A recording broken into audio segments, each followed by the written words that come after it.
नमस्कार दोस्तों, आपका स्वागत है एमएनएस। दोस्तों 2024 का चुनाव संपन्न हो गया है और प्रधानमंत्री नरेंद्र मोदी का सरकार भी बन गया है।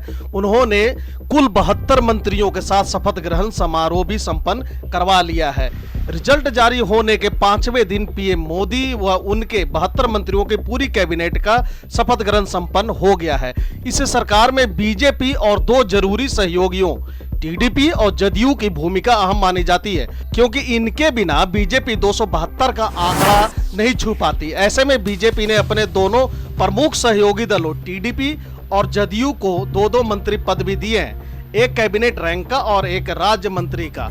पर अभी भी एक अहम सवाल बना हुआ, आखिर कौन बनेगा लोकसभा स्पीकर या किस पार्टी के हिस्से जाएगी लोकसभा स्पीकर की सीट। हाल ही में कई रिपोर्ट्स ने दावा किया कि टीडीपी ने लोकसभा स्पीकर पद की मांग की है, पर बीजेपी सूत्रों की माने तो बीजेपी यह पद अपने किसी भी सहयोगी दल को देने की इच्छुक बिल्कुल भी नहीं है।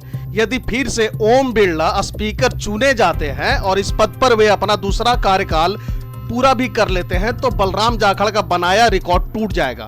बता दें कि बलराम जाखड़ एकमात्र ऐसे स्पीकर रहे हैं जो 2 बार चुने गए और कार्यकाल भी पूरा किया। सबसे पहले आइए जानते हैं कि आखिर कैसे चुने जाते हैं लोकसभा स्पीकर।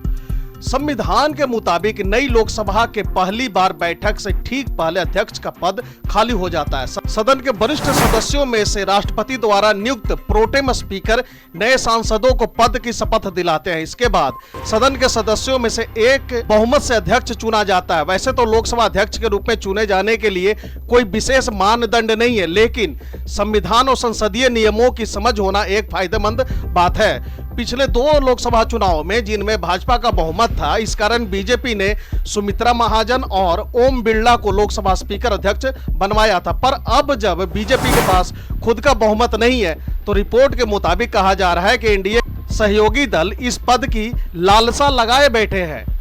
आखिर क्यों अहम होती है सभी पार्टियों के लिए यह पद, यानी कि लोकसभा स्पीकर का पद। लोकसभा स्पीकर एक संवैधानिक पद है, उसकी मंजूरी के बिना सदन में कुछ भी नहीं होता। लोकसभा स्पीकर काफी खास पद है, इसका फैसला ही आखिरी फैसला होता है। संसद में इनकी निर्णायक भूमिका होती है। बहुमत साबित करने के दौरान जब दल बदल कानून लागू होता है तो ऐसे में लोकसभा अध्यक्ष की भूमिका और बढ़ जाती है।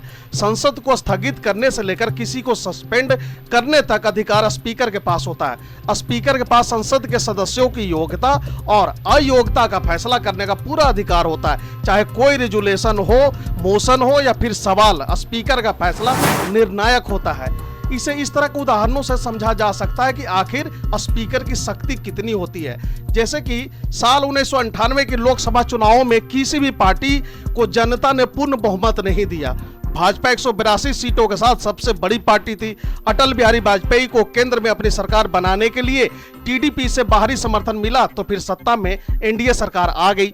फिर जब जयललिता की एआईएडीएमके ने अटल सरकार से अपना समर्थन वापस लिया तो अटल सरकार अल्पमत में आ गई। उस समय स्पीकर टीडीपी के हिस्से में से आए हुए सदस्य थे और टीडीपी ने जीएमसी बालयोगी को लोकसभा स्पीकर बनाया था। फ्लोर टेस्ट हुआ, पक्ष में 269 वोट गिरे जबकि विपक्ष में 269 वोट गिरे थे। फिर भी स्पीकर ने कांग्रेस सांसद गिरधर गमांग को वोट डालने की अनुमति दी थी। फिर महज एक वोट से अटल जी की सरकार गिर गई। बता दें कि उस समय गिरधर बिना इस्तीफा दिए उड़ीसा के सीएम बन गए थे और वोटिंग के दिन वह सदन में मौजूद थे।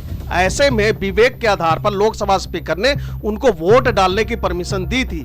हालांकि तत्कालीन लोकसभा स्पीकर चाहते तो गिरधर गमांग को वोट डालने से रोक भी सकते थे।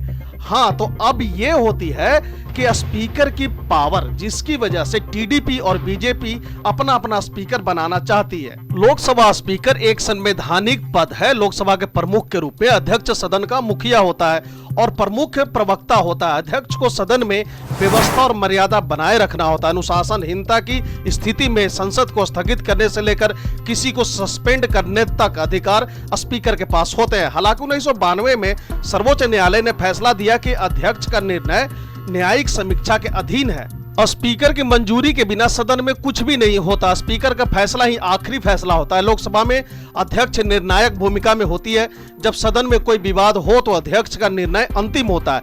चाहे कोई रेजुलेशन हो या मोशन हो या फिर सवाल हो, स्पीकर का फैसला निर्णायक होता है। जब कोई पार्टी लोकसभा में अपने दम पर बहुमत हासिल कर लेती है तो अध्यक्ष का पद ज्यादातर औपचारिक होता है। परंपरागत रूप से अध्यक्ष का पद सत्तारूढ़ गठबंधन को मिलता है, जबकि उपाध्यक्ष का पद विपक्षी दल के सदस्य के पास होता है। हालांकि इस बारे में कोई नियम नहीं है और 17वीं लोकसभा में उपाध्यक्ष का पद खाली था। बीजेपी नेता ओम बिरला पिछले 2 दशकों के दौरान ऐसे लोकसभा स्पीकर हैं जिन्होंने फिर से लोकसभा का चुनाव जीता है। ओम बिरला से पहले पीए संगमा ऐसे स्पीकर थे जो फिर से सांसद चुने गए थे। यही कारण है कि संभावना जताई जा रही है कि ओम बिरला एक बार फिर लोकसभा अध्यक्ष बन सकते हैं। कहा जाता है कि बिरला के मोदी शाह के साथ अच्छे संबंध है। इसके साथ ही अपनी कार्यशैली के कारण बीजेपी सहित दूसरों पार्टियों में भी उनकी अच्छी पैठ है। दरअसल इस बार लोकसभा चुनाव में बीजेपी को पूर्ण बहुमत नहीं मिला है। एनडीए के घटक दलों के समर्थन से सरकार बनी है। कई सहयोगी दल स्पीकर के पद के लिए दावा कर रहे हैं। ऐसे में नया स्पीकर कौन होगा ये तो आने वाला वक्त ही बताएगा, लेकिन बीजेपी अपने सहयोगी दलों को नाराज भी करना नहीं चाहेगी। अब तो आने वाला वक्त ही बताएगा कि इसमें क्या अपडेट्स होते हैं। तो दोस्तों फिलहाल के लिए इस वीडियो में इतना ही। इसी तरह की इन्फॉर्मेटिव वीडियो देखते रहने के लिए बने रहे हमारे साथ। Thank you for watching. God bless you.